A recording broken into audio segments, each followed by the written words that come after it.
सरकार खरं बोलतंय का? जरांगे पाटील यांचा जरांगे शिष्टमंडळाला हाकेंचा सवाल, तर मुख्यमंत्री एकनाथ शिंदे यांनी चर्चेसाठी यावं, आंदोलकांची मागणी. शिष्टमंडळाला मोर, आंदोलकांची घोषणाबाजी.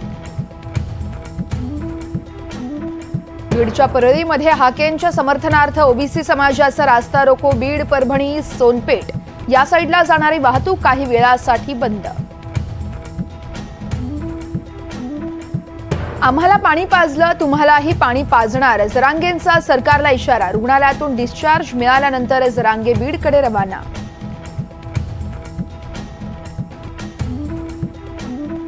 लोकसभेतील पराभवानंतर पंकजा मुंडेंना राज्यसभेवर पाठवण्याची शक्यता. मुंडेंना राज्यसभेवर पाठवा, देवेंद्र फडणवीस यांची केंद्रीय नेतृत्वाला विनंती.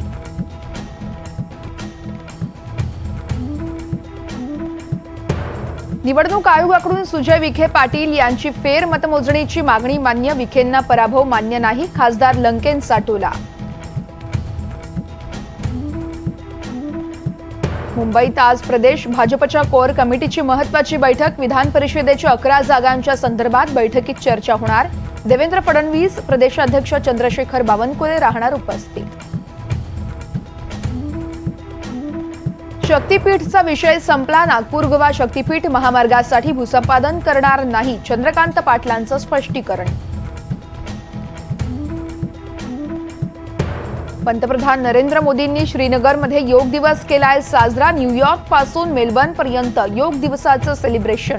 ठिकठिकाणी मोठा उत्साह.